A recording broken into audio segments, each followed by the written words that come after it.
د ننګرهار ولایت مرکز جلال آباد ښار میله ځایونو ته د خلکو ورتګ زیات شوی دی. دغه کسان چې تر ډیره ځوانان دی وایي د کار او دندو نشتون اړ کړي چې د ښار پارکونو شنو سیمو ته راشي او دلته ځانونه بوخت کړي. دوی وایي له خپلو ملګرو سره یې د زړه خواله یو څه ذهني نارامتیا کموي.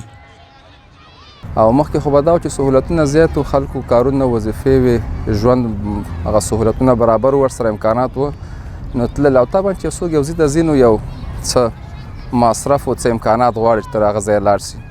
او په دې میله ځایونو کې اوس دومره څه امکانات ډېر نشته. اوس دغلته مونږ راغلي دغه ماشومان چکر ته راوستي، مونږ خپل هم راغلو چې سړی هغه د نور ژوند نه لږ ستړی شي او یا تنګ شي پکې او یا داسې ذهني ارامتیا نه اوسي، نو دغسې یو پارک ته لاړ شي، یو میله ځای ته لاړ شي او د خلک سره کښېني، چمن کې کښېني، یو 5 دقیقې طبعا د ذهن ارامېږي.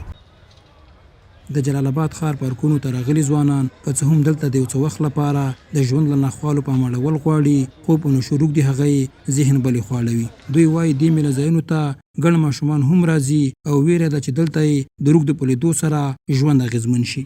دلته لیدل کېږي چې پارکونو کې ځینې نشهیي توکو باندې اخته کسان دلته یعنې هغه خپل عمل کوي، نو د حکومت نه هم دا غوښتنه ده چې دغه خلک دلته پرېنښودل شي، ځکه چې دا د ځوان نسل په ذهن او روغتیا باندې هم بد تاثیر لري او دغه خلکو مخه ونیول شي. دلته زیات ماشومان راځي او کله چې دا یو سموکر انسان ګوري، یو حشیش مین ګوري، یو چرسي انسان ګوري، نو دا د هغې په ذهن کې وړې پیدا کېږي چې دا دلته څه کوي، څه څکي، هغې ته ګوري، هغه اکشن بیا راخلي او په خپله عملي کوي. نو دا په ځوانانو باندې هم او په ماشومانو ډېر زیات بد تاثیر کوي، بد اغېزه کوي.